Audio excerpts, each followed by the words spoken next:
बिस्मिल्लाहिर्रहमानिर्रहीम। अस्सलाम वालेकुम नाज़रीन, आप यूट्यूब चैनल देख रहे हैं। मैं इमरान खान हूँ। आज की जो अहम खबरें हैं वो आपके सामने रखते हैं। सबसे पहले एक तो जो स्टेटमेंट है वो पाकिस्तान तहरीके इंसाफ का आ गया। जिस तरह का ये इलेक्शन हुआ है और जैसा इलेक्शन हुआ वैसा ही स्टेटमेंट है पाकिस्तान तहरीके इंसाफ का। उनका ये कहना है कि ये तो एक तरह का ढोंग है जो रचाया गया है, ख़ास तौर पर पंजाब में। और जो कुछ इलेक्शन वाले दिन दोबारा हुआ 21 अप्रैल को, ये तो 8 फरवरी से भी एक आगे बढ़ के काम किया इन्होंने। और धांधली नहीं थी, ये तो कुछ और ही था, कोई नई चीज़ थी, मुझे तो ऐसे महसूस हो रहा था। लेकिन पाकिस्तान तहरीके इंसाफ का स्टेटमेंट ये है कि तहरीके इंसाफ ने कल मुल्क के मुख्तलिफ हिस्सों में होने वाले ज़िमनी इलेक्शन को ढोंग करार देते हुए जुम्मे को मुल्क गिर एहतजाजी मुजाहरों का ऐलान कर दिया है। यानी जुम्मे वाले दिन अब पाकिस्तान तहरीके इंसाफ पूरे पाकिस्तान के अंदर हर सूबाई असम्बली के हल्के में एहतजाज करेगी। यानी ये तो पाकिस्तान तहरीके इंसाफ का नया एक तरीकाकार है और वो इसको अडॉप्ट कर भी सकती है। उनकी जब मीटिंग हुई कोर ग्रुप की तो उसके अंदर ये फैसला किया गया कोर कमेटी में कि एहतजाज को पूरे मुल्क के मैप के ऊपर फैला दिया जाए। यानी बजाय इसके कि हम एक जगह के ऊपर अनाउंस करते हैं एहतजाज का, वहाँ पे हुकूमत बहुत बड़ी तादाद में लॉ इन्फोर्समेंट को भेज देती है, दफ़ा 144 लगा देती है, पकड़ धकड़ शुरू कर देती है। तो वो नॉर्मल जो पॉलिटिकल पार्टीज होती हैं उनको ऐसे कंट्रोल किया जा सकता है।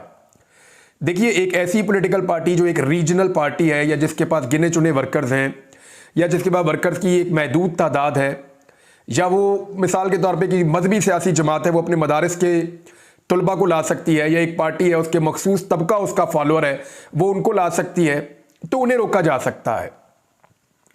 पूरे मुल्क के नक्शे के ऊपर पूरे मुल्क में जगह जगह एहतजाज करने की एबिलिटी बहुत कम पॉलिटिकल पार्टीज के पास है पाकिस्तान में। और इस वक्त जिस पॉलिटिकल पार्टी के पास ये सलाहियत सबसे ज़्यादा है वो पाकिस्तान तहरीके इंसाफ है। तो ये आइडिया उनका बिल्कुल ठीक है। मिसाल के तौर पे अगर वो ये कहते हैं कि हम एहतजाज करने जा रहे हैं हर शहर के प्रेस क्लब में, तो हर शहर की आधी पुलिस प्रेस क्लब में पहुंच जाएगी और वो कारकुनों को वहां नहीं जाने देगी। जो जाएंगे उनको पकड़ेंगे, डंडे मारेंगे और इस तरह कारकुन एहतजाज नहीं कर पाएंगे। देखिए, दो चीज़ें हैं। एहतजाज का मकसद क्या होता है? एहतजाज के जो बड़े मकासद होते हैं ना, उनमें देखिए पूरी दुनिया में तो एहतजाज का मकसद ये होता है कि लोगों की बात सुनी जाए और वो जो चाहते हैं उसके मुताबिक हुकूमत अपनी पॉलिसी को तब्दील करे, और उसके लिए वो एहतजाज करते हैं, वो अपनी ताकत को शो करते हैं और वो मुजामत करते हैं। दुनिया भर में ये होता है। पाकिस्तान के अंदर इस वक्त जो सिनेरियो बना हुआ है, एहतजाज का मकसद क्या हो सकता है? नंबर एक तो एहतजाज का मकसद वही है जो दुनिया में हर तरफ होता है कि जनाब हमारे साथ ज्यादती हो रही है, इस ज्यादती को बंद किया जाए। लेकिन इस वक्त जो हिकमत अमली है इसमें एहतजाज का मकसद क्या है? एक तो यह है कि एहतजाज रजिस्टर्ड हो और एक दबाव पैदा हो। यानी हमारा एहतजाज रजिस्टर्ड हो, मीडिया उसको रिपोर्ट करे और एक दबाव पैदा हो मौजूदा हुकूमत के ऊपर, लोकल और इंटरनेशनल स्टेक होल्डर्स के ऊपर कि जनाब पाकिस्तान की पब्लिक कहीं और खड़ी है और पब्लिक की बात माननी चाहिए। एक तो यह मकसद है। दूसरा मकसद एहतजाज का यह है कि कारकुन मुतहर्रिक रहें। जो कारकुनों के अंदर एक मायूसी फैलाने की कोशिश की जा रही है, कारकुन मायूस ना हो, वो अपने आप को अपनी पार्टी के साथ जोड़ कर रखे। मैंने आपको पहले बताया था पाकिस्तान तहरीके इंसाफ और गुज़िश्ता 2 दहाइयों की जो पाकिस्तान की सियासत है, इसमें कुछ नए लोग पाकिस्तान की सियासत के अंदर एंटर हुए हैं। इनमें एक बहुत बड़ी ताकत वकला की है। वकील बहुत बड़ी ताकत के साथ एंटर हुए पाकिस्तान की पॉलिटिक्स में। दूसरा, पाकिस्तान के अंदर जो है वो सिविल सोसाइटी ने बहुत अहम रोल प्ले किया है। पहली मर्तबा पाकिस्तान की मिडिल क्लास, जिसमें lower middle class, upper middle class और ऐसे लोग जो पिसे हुए तबकात हैं, उन सब ने पाकिस्तान की सियासत में एक्टिवली पार्टिसिपेट करना शुरू किया।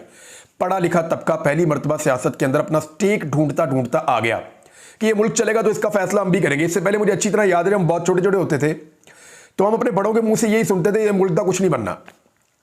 जो लोग जहां पे 4 बंदे बैठते थे कहते थे मुल्क का कुछ नहीं बन सकता, इसका कुछ नहीं हो सकता।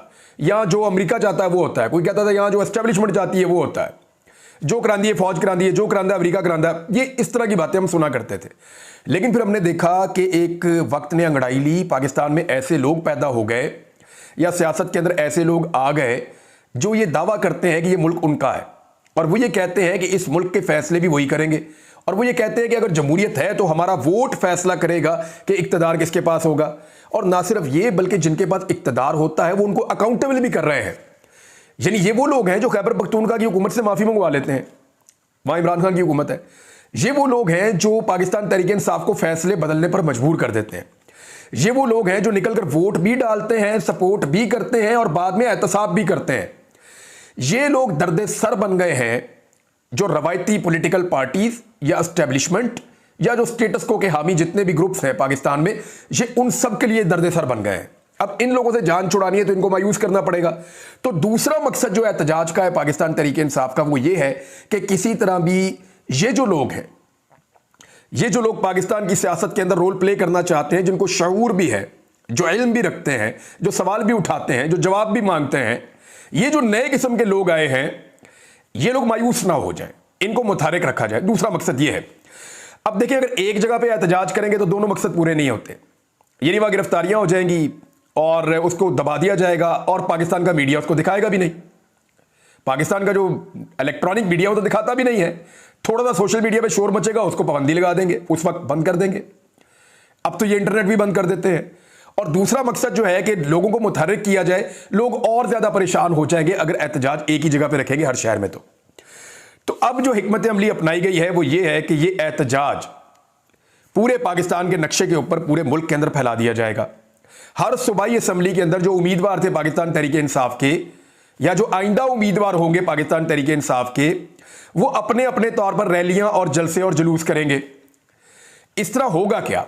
होगा ये कि पुलिस की इतनी बड़ी नफरी मौजूद ही नहीं है कि वो हर सूबाई असम्बली के अंदर बहुत बड़ी तादाद में मौजूद रहकर पाकिस्तान तहरीक इंसाफ के कारकुनों को रोक सके। यानी मैक्सिमम पुलिस जो इस्तेमाल की जा सकती है एक सूबाई असम्बली के हल्के में, फर्ज करें लाहौर के अंदर जितने पुलिस वाले हैं उनको अगर आप डिवाइड कर दें, उन लाहौर में लगभग 30 के करीब हल्के हैं सूबाई असम्बली के। अगर 30 मुकामात पे एहतजाज हो रहा है तो लाहौर की पुलिस को आप 30 मुकामात पे डिवाइड कर दें तो भाई थानों के अंदर बाकी काम भी करने हैं, जुम्मे वाले दिन और भी बहुत सारी चीजें होनी है, क्राइम फाइटिंग भी करनी है, रिजर्व पुलिस है उसको भी रखना है, प्रोटोकॉल और सिक्योरिटी की ड्यूटीज भी करनी है, क्राइम फाइटिंग भी करनी है। वो सारी चीजें करके अगर आप आधी से आधी पुलिस भी एंगेज करें तो आप हर हल्के के अंदर एहतजाज को नहीं रोक सकते। तो तहरीक इंसाफ का ये आइडिया ठीक है कि इलेक्ट्रॉनिक मीडिया को छोड़ के या रवायती मीडिया को छोड़ के सोशल मीडिया को इस्तेमाल किया जाए अपने एहतजाज के लिए, उसकी प्रोजेक्शन के लिए, उसकी प्रमोशन के लिए, ताकि हर आदमी को पैगाम भी चला जाए, दुनिया भर के अंदर यह मैसेज जाए, मौजूदा हुकूमत और इनके जितने भी सहूलतकार हैं उनके ऊपर एक दबाव भी बन जाए। और दूसरा इनका मकसद यह है कि कारकुन मुतहर्रिक रहे, वो उस खतरे में ना जाए जिस खतरे का अंदेशा है जब ये एक ही जगह पे एहतजाज कर रहे होंगे। तो ये अच्छी हिकमत अमली है। तो उन्होंने कहा ये मुल्क के मुख्तलिफ हिस्सों में ये जो ज़िमनी इंतखाबात हुए इसके अंदर जिस किस्म का एक ढोंग रचाया गया है, इस पर जो है वो हम बहुत तेज़ी से एहतजाज करने जा रहे हैं, तगड़ा एहतजाज करने जा रहे हैं और जुम्मे की नमाज के बाद पूरे पाकिस्तान में एहतजाज होगा। बैरिस्टर गौर ने कहा कि इलेक्शन कमीशन अवाम को बताया कि ज़िमनी इलेक्शन में अदलिया से आरोज क्यों ना लिए गए। ये पहले तो कहते ना अदलिया के आरोज इतनी बड़ी तादाद में है नहीं, अब फिर दोबारा ब्यूरोक्रेसी के आरोज लगा दिए गए।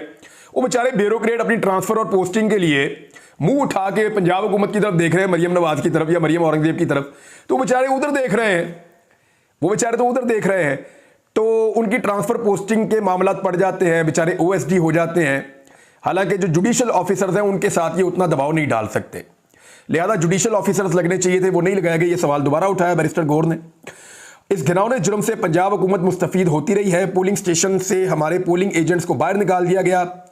कोशिश होती है बानी पीटीआई की रिहाई या महंगाई कम करने की बात करें। बैरिस्टर गौर का कहना था कि वोट ही जमहूरियत है, जो पार्लियामान का सतून समझा जाता है। वोट का सही इस्तेमाल ही असली नताइज देता है। ज़िमनी इंतखाब में जो कुछ हुआ सबने देखा।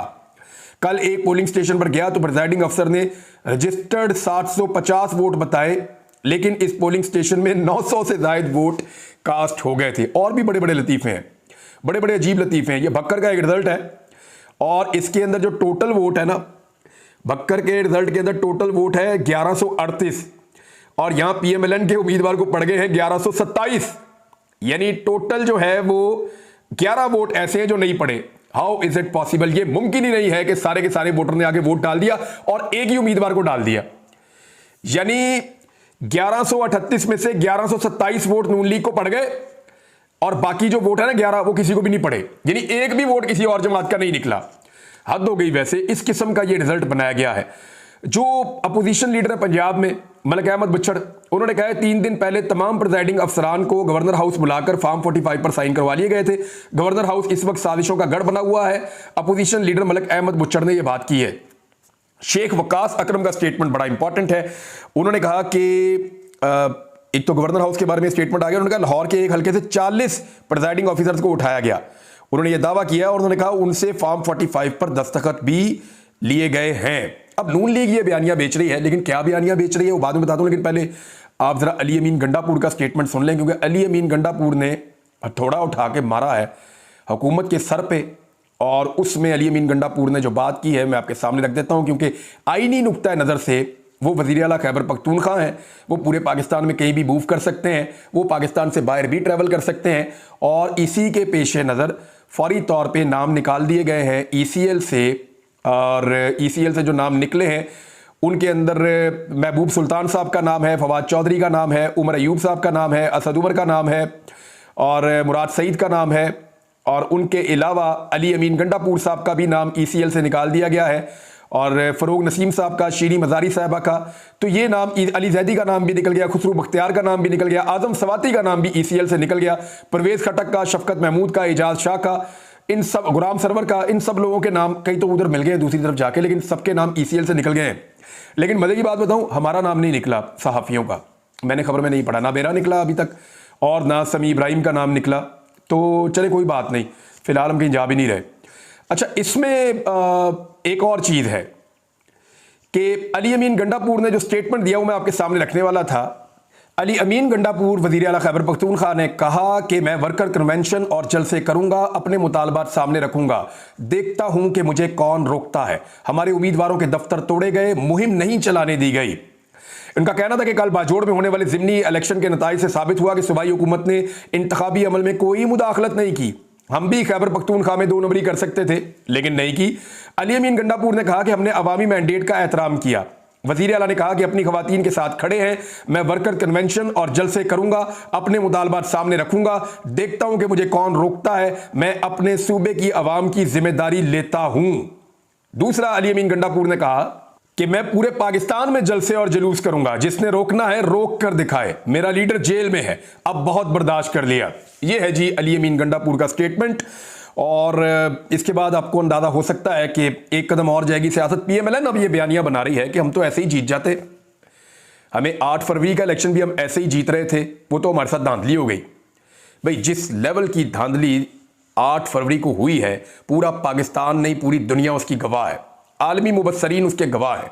और उससे भी घिनौनी धांधली हुई है 21 अप्रैल 2024 में, अभी ये जो गुज़िश्ता इलेक्शन हुआ, ज़िमनी इलेक्शन। तो PMLN अब ये बयानियां बना रही है कि अगर हमारा रास्ता ना रोका जाता ना तो हम 8 फरवरी को भी यही करते, यानी इसी नौयत की धांधली मजीद कर लेते। यानी उनका दिल ही नहीं भर रहा धांधली कर करके। और अब ये बयानियां बनाया जा रहा है कि मरियम नवाज की शायद कारकर्दगी बहुत अच्छी है, जिसकी बुनियाद के ऊपर ये काम हो रहा है। तो रोटी आज भी लाहौर में या पंजाब में वो 16 रुपए की बेचने में नाकाम है। एक ही प्रोजेक्ट उठाया और वो भी अभी तक कामयाब नहीं हुआ। यानी इमरान खान के दौर में जितने रुपए की रोटी थी, आज भी उतने रुपए की रोटी ये नहीं कर पा रहे।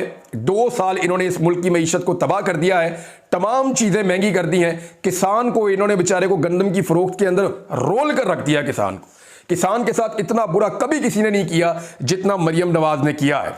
और अब क्या हुआ है, चीनी भी 10 रुपए किलो महंगी हो गई है। रोटी को इन्होंने ड्रामा करके कहा जी हम 4 रुपए सस्ती कर रहे हैं, जो हुई कोई नहीं अभी तक। चीनी 10 रुपए किलो महंगी कर दी है। पेट्रोल जो है उसको 300 रुपए पे पहुंचा दिया है। लेकिन इसके बावजूद इनके दावे हैं कि ये बहुत अच्छी कारकर्दगी कर रहे हैं। पता नहीं कहां इनकी कारकर्दगी है। पाकिस्तान के आम आदमी के मुंह के आगे उन्हीं सहाफियों को माइक लेकर जाना चाहिए जो सहाफी इमरान खान के दौर में माइक उठाकर पाकिस्तानी अवाम के मुंह के आगे रखते थे और पूछते थे कि तब्दीली का मजा आ रहा है। अब जाकर जरा पूछें कि जनाब एक बारी फिर शेर हो गया, बताएं अब आपको क्या महसूस हो रहा है। जरा पूछें जाकर के मियाँ जदों आएगा तो लग पता जाएगा। तो लोगों को लग पता गया है या अभी तक नहीं लगा है। उन सहाफियों को चाहिए कि वो माइक लेकर निकलें और जाकर पब्लिक से अब पूछें वही सवाल जो वो इमरान खान के दौर में पूछते थे। नाज़रीन, हालात ये पैदा हो गए हैं कि गुजरात में धांधली एक्सपोज करने की सजा यहां तक दी गई है कि एक सहाफ़ी को गिरफ्तार कर लिया गया और सहाफ़ियों के ऊपर तशद्दुद भी किया गया है। कई जगहों के ऊपर ये रिपोर्ट हुआ है पंजाब में, क्योंकि जहां पे भी आप जाते हैं आपको बाहर निकाल दिया जाता है और अगर कोई सहाफ़ी डट जाए कि जी मैंने अपनी ड्यूटी करनी है, तो फिर उसके साथ टॉर्चर किया जाता है या ज़बरदस्ती की जाती है। ये मियाँ फैमिली का पुराना एक रुझान है कि सहाफ़ियों भी अक्सर टॉर्चर कर देते थे। मुझे याद है मैं यहाँ पे रिपोर्टिंग करता रहा हूँ बहुत लंबा अरसा, तो मैं ये सारी चीज़ें फेस करता रहा हूँ खुद भी। तो वहाँ पे टॉर्चर किया गया, रिपोर्टर को गिरफ्तार कर लिया गया, कैमरामैन को भी टॉर्चर किया गया, उसको भी गिरफ्तार किया गया। ये सिर्फ किस लिए किया गया? यानी मैं आपको एक मिसाल दे देता हूँ। मशाल यूसुफजई ने एक सहाफ़ी के ऊपर इल्ज़ाम लगाया और जब तक माफ़ी नहीं मांगी खैबर पख्तूनख्वा के सहाफ़ियों ने माफ़ नहीं किया। उन्होंने माफ़ी मांगी, उसके बाद सुलह की। पहले बैरिस्टर खुद गए, बैरिस्टर साहब, उसके बाद जो है वो मिसाल यूसुफजई खुद गई, जाकर उन्होंने माफ़ी मांगी और उन्होंने उस सहाफ़ी के साथ सुलह की, तो सहाफ़ियों ने माफ़ी दी है। यह है खैबर पख्तूनख्वा की हुकूमत और वहाँ के सहाफ़ी। अब आ जाए आप पंजाब में। पंजाब में सूरत हाल ये है कि पकड़ के जिसको मर्जी फैंटी लगा देते हैं, पर्चा दे देते हैं, अंदर कर देते हैं। मेरे ऊपर बम डाल दिया पकड़ के, लेकिन कोई बोलता ही नहीं है। प्रेस क्लब के अंदर जाके सहाफ़ियों के लिए आवाज़ उठाने के लिए जब कहा जाता है तो वहाँ पे भी कोई सोच रहा होता है, कोई जवाब दे रहा होता है, कोई नहीं दे रहा होता। बहुत कम लोग हैं जो आवाज़ उठाते हैं। तो जब तक पंजाब के सहाफ़ी अपने लिए खुद आवाज़ नहीं उठाएंगे तब तक उनके लिए कोई हुकूक मौजूद नहीं है। मैंने पहले भी कहा था ये आग सबके दरवाज़ों पे आएगी। मैंने पहले भी कहा था कि मेरा घर नहीं सबका घर जलेगा। तो मेरी बात पे आज भी मैं कायम हूँ। आपको मेरे नुक्ता नज़र से इख्तलाफ हो सकता है, लेकिन मेरे बोलने का राइट कोई छीने, इसके ऊपर हम सबको इकट्ठा होना पड़ेगा। क्योंकि इससे पहले जब भी किसी के बोलने का राइट छीना, मैंने उसके लिए आवाज़ उठाई है। राना सनाउल्लाह ने एक बहुत बड़े एतराफ़ किए हैं और बड़ा सनसनीखेज उनका इंटरव्यू है। उसके ऊपर मैं एक और वीलॉग करूंगा अगला, उसमें तफसीलात आपको बताऊंगा। लेकिन ये जो पंजाब में ज़िमनी इलेक्शन हुआ है, इसने मियां नवाज शरीफ, मरियम नवाज और इन सबके पोल खोल कर रख दिए हैं। नवाज शरीफ चीन जा रहे हैं, क्यों जा रहे हैं बताता हूँ अगले वीलॉग में। अब तक के लिए इतना ही। अपना ख्याल रखिएगा, अपने इस चैनल का भी। अल्लाह हाफ़िज़।